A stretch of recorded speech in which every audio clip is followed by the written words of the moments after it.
In the cold silence of the night, the call came. A mission, sudden and secret, delivered with urgency from the highest ranks. For most, it sounded like just another operation, but deep down, Mike knew something wasn't right. His instincts screamed louder than any order. Still, there he was, standing at the edge of the unknown, ready to follow the path that would change everything. Before we dive deeper into this story of sacrifice and survival, make sure to like this video and subscribe to Twists of Life. More stories like this, full of emotion, twists, and unforgettable moments, await you here. Mike carried a weight heavier than any weapon, the shadow of his past mistakes and the watchful eyes of his brother Chris. Chris was the one who followed rules, the one trusted by the chain of command. Mike, on the other hand, was the rebel, the one who acted before thinking. And yet, when danger called, the brothers stood side by side. Deep inside, Mike wondered if this mission was his chance to redeem himself, or if it would only prove what everyone feared, that he was just like their father, hot-headed and reckless. Chris knew the risks too, but he also knew one thing. No matter the differences, no matter the scars of the past, a brother's burden is never carried alone. The room fell silent as the agents from Washington laid out the mission. A secret base, buried deep in the Caucasus, had gone dark. More than 100 scientists, engineers, and guards vanished in less than a minute. No alarms, no warnings, no bodies, just silence. "This comes from the president himself," one agent said, his voice cold, hiding more than it revealed. The team exchanged uneasy looks. Missions like this were never straightforward, and secrets this big always carried a price. Chris listened carefully, steady as always. Mike clenched his jaw. He could feel the deception behind the polished words. He knew they weren't being told the whole truth, yet orders were orders. And when the chain of command speaks, soldiers move, even if it means walking straight into the unknown. One by one, the soldiers prepared. Weapons checked, armor strapped, eyes sharp with both fear and confidence. They were more than a unit. They were a brotherhood forged in fire. Each man carried his own scars, his own reasons for being there. Jay the Joker hid his nerves behind humor. Jones the medic masked his doubts with professionalism. Torp, the quiet one, always watching, always calculating. And then there were the brothers. Chris, calm and precise, and Mike, restless, unpredictable, but fiercely loyal. Together they formed a team of contrasts, discipline and chaos, strength and doubt, courage and fear. As the helicopter blades roared above, lifting them toward the Black Forest, no one spoke. The only sound was the storm within their hearts. Each man knew, once they stepped into that base, nothing would ever be the same. The helicopter disappeared into the night sky, leaving the team in a place that felt untouched by time. The forest was too still, no birds, no insects, not even the rustle of leaves. The silence pressed against their ears like a warning. The base loomed ahead, half hidden by shadows, its walls scarred by years of abandonment. But it wasn't the structure that unsettled them, it was the emptiness. No guards, no movement, no signs of life. Chris raised a hand, signaling the team to spread out. Weapons ready, breaths shallow, they advanced. Mike muttered under his breath, "Something's wrong here." And he was right. It wasn't just the silence of an empty place. It was the silence of something waiting. Inside the base, the emptiness was overwhelming. Hallways stretched into darkness. Offices stood abandoned, coffee still cold in untouched cups. Computers were left on, screens flickering with frozen data. It was as if everyone had simply disappeared in the middle of their day. No signs of a fight, no blood, no broken doors, just the eerie absence of over 100 lives. Mike ran his hand along a desk and whispered, "People don't just vanish." But here, they had. The deeper they moved, the more unsettling it became. Papers scattered, chairs fallen, lights still humming. Chris felt it too. This wasn't an escape, it wasn't an evacuation. It was something else, something far beyond their understanding. And the question that haunted each man grew louder with every step. Where did they all go? Turning a corner, the team froze. Scattered along the floor were small piles of grey dust, like someone had spilled ash from a fire. But there was no fire here, no smoke, no burn marks. Jones crouched, letting the powder slip through his gloved fingers. His voice cracked as he whispered, This was people." The weight of his words chilled every man to the bone. Mike stepped back, shaking his head. "No, that's impossible." But the truth was staring at them. Dozens of ash piles shaped just enough to hint at where bodies once stood. Soldiers, scientists, innocents.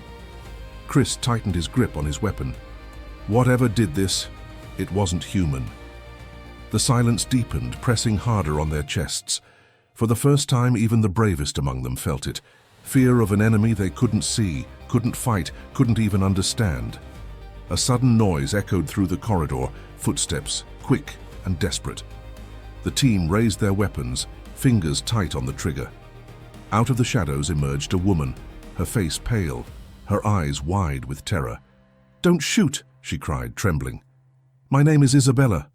I worked here." Cautiously, Chris lowered his weapon and signaled the others. Jones, the medic, stepped forward, scanning her for injuries. She was shaken but alive, the only sign of life in a place filled with death. Between breaths, Isabella revealed fragments of the nightmare. "We were studying something we shouldn't have touched, a device buried deep in the ground. It wasn't from here. It wasn't from Earth." The words hung heavy in the air. Mike exchanged a glance with Chris. Soldiers trained for war, for flesh and blood enemies, but this was different. This was a truth that could shatter everything they believed in. Isabella led them down into the hidden levels of the base, 3 stories beneath the earth, sealed behind doors thicker than any vault. The air grew colder, heavier, as if the ground itself wanted to keep its secret buried. At the center of a reinforced chamber, they saw it. A massive object, dark and unnatural, pulsing faintly with a glow that seemed alive. The walls around it were covered in strange markings, a language no one could read. "This is what we called the device," Isabella whispered. "It doesn't belong here. Its material doesn't exist on the periodic table. We tried to understand it, but it resisted us." Mike stepped closer, his eyes fixed. "So this killed everyone?" She shook her head. "Not directly. It chooses. It decides what lives and what turns to ash." The room fell into silence. For the first time, even the hardened soldiers felt small, standing before something that wasn't just forbidden, but possibly unstoppable. The glow from the device flickered, sending eerie reflections across the steel walls. Torp adjusted his comms, frowning. "There's interference, not random. It's a signal." Isabella nodded. "That's why I survived. I was inside the Faraday room when it started transmitting. It's not just energy, it's communication." Mike's voice grew sharp. "Communication with what?" She lowered her eyes. "We think with whoever sent it here." The soldiers exchanged uneasy glances. Conspiracies and myths suddenly felt like cold reality pressing on their shoulders. Chris clenched his jaw. Aliens. No one laughed. No one dismissed it. Because deep inside they all knew. The silence in the forest, the ashes in the halls, the sudden disappearance. None of it was human. And now, standing in that chamber, they realized something worse. The device wasn't dormant anymore. It was awake, and it was calling home. Torp climbed to the roof, trying to reach command, but every frequency was jammed. No radio, no satellite, not even emergency bands. "It's like the sky itself is closed," he muttered. When he returned, the team argued.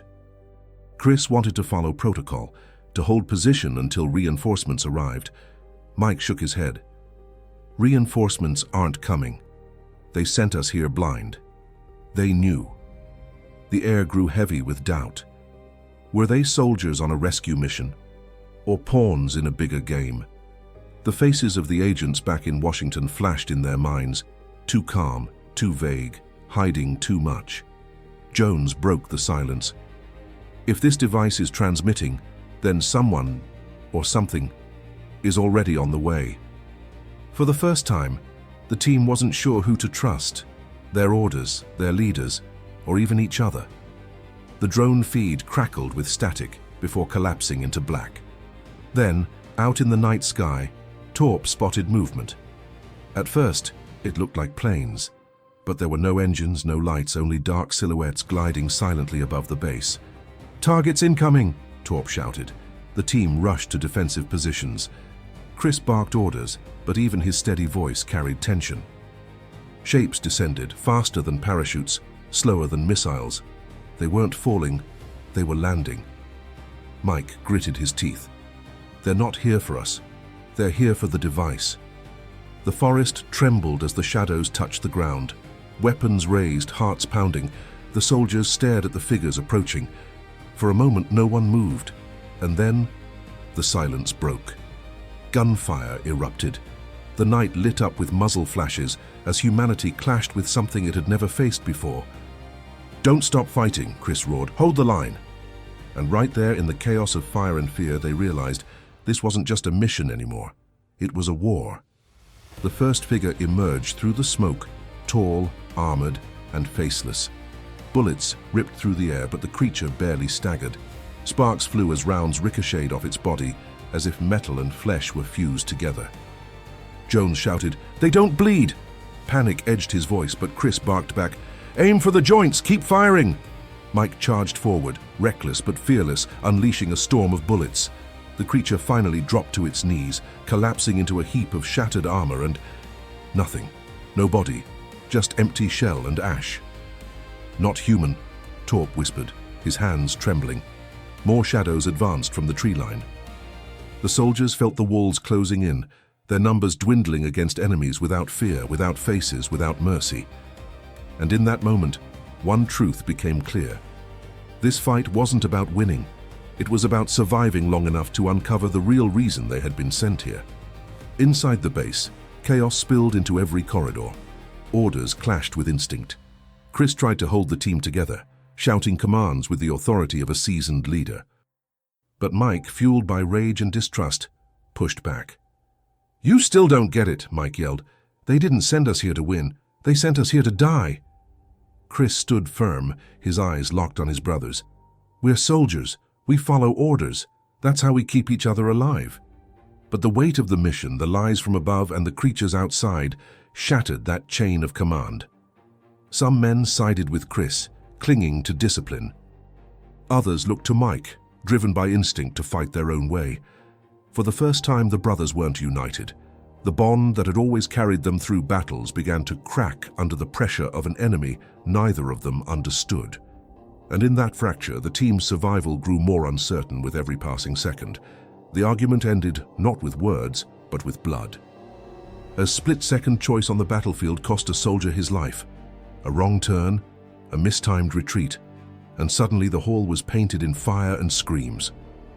Chris clenched his fists. He knew discipline could save them, but hesitation had killed one of their own. Mike, on the other hand, felt the weight of guilt pressing down. His anger had fueled reckless moves, and now a man was gone. The silence after the gunfire was heavier than the bullets themselves. Each soldier understood. In this place, every mistake carried a price, and sometimes that price was someone you swore to protect. Chris locked eyes with his brother. "This ends now. No more chances. We do this together, or we all die here." For the first time, even Mike couldn't argue. Breathing heavy, Mike pressed his back against the cold wall, eyes fixed on the device. "Don't you see it?" he muttered, his voice low but sharp. "This thing, it isn't just a weapon. It's a beacon. They dropped it here months ago, and now they've come back to claim it." The others shifted uneasily, but he pressed on. The ashes, the silence in the forest, the way it chooses what lives and dies. It's not random. It's a test. They're preparing this ground, shaping it for themselves. This isn't an accident, it's an invasion. Torp swallowed hard. So what happens if they finish what they started? Mike's eyes burned with conviction. Then humanity won't have a chance. This planet will no longer belong to us. The room fell silent. For the first time, even Chris, the man of discipline and reason, had no words. Because deep inside he feared his brother was right. The corridors trembled as unseen forces moved around them. Shadows without bodies slid across the walls, and the air grew heavy, charged with an energy that burned the skin. Jones fired blindly into the darkness, but the bullets only echoed back. "How do you fight something you can't even see?" he shouted, panic rising in his throat. Chris steadied his voice. "We hold the line. We adapt. We don't quit." His words carried strength, but his eyes revealed the truth. Even he didn't know if survival was possible. Mike gripped his weapon, forcing back the fear clawing at his chest. "If we can't kill them, then we kill what they came for." He looked at the device, its glow now brighter, almost alive. "We end this here." The team exchanged uneasy glances. Destroying it might save them, or doom them all. For the first time, the enemy wasn't just outside the door, it was inside their minds, whispering fear, testing their will. And that invisible battle was the hardest one to fight. The creatures pressed harder, their shadows bending the steel of the base as if it were paper. The team scrambled, barricading doors, setting traps, buying precious seconds. But deep down they all knew the enemy would break through. Chris prepared the men to fall back deeper inside. Mike, however, stopped in front of the main entrance, gripping his rifle tight. His face was pale, but his eyes burned with fire. "Go," he told his brother. "Take them and finish the mission."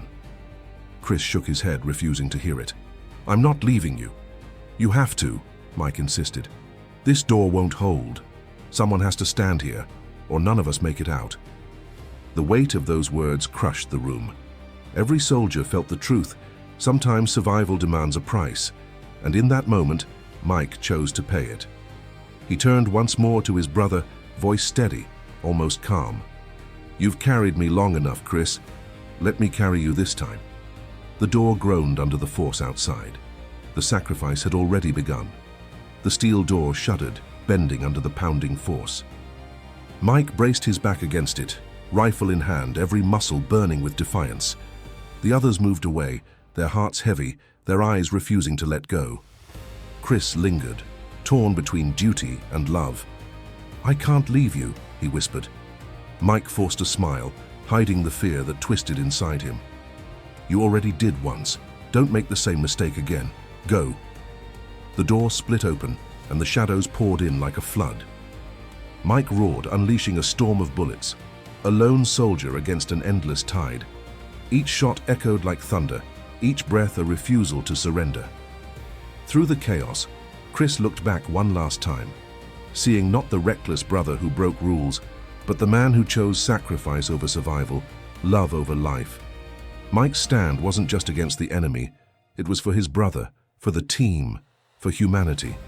His final act was more than courage, it was redemption. The base trembled as explosions thundered through its walls. Chris and the surviving men dragged Isabella and the device toward the extraction point, their hearts torn between survival and the echoes of Mike's sacrifice. Then, in the chaos, something unexpected happened. The device stopped glowing, its pulse dimmed, its hum faded, as if the battle had silenced it.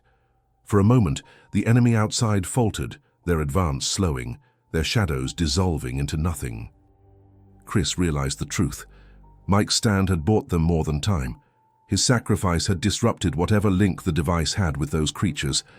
One man's final act had turned the tide. As the survivors boarded the chopper, Chris looked back at the burning base, his chest heavy with grief and pride. His brother's story would never be written in the books of history, but it was carved forever in his heart. And that is the twist life often delivers. Sometimes the greatest victories come not from survival, but from sacrifice. Before you leave, remember, have you liked this video, shared it, and subscribed to Twists of Life? Because stories like this one remind us that every moment, every choice can change everything,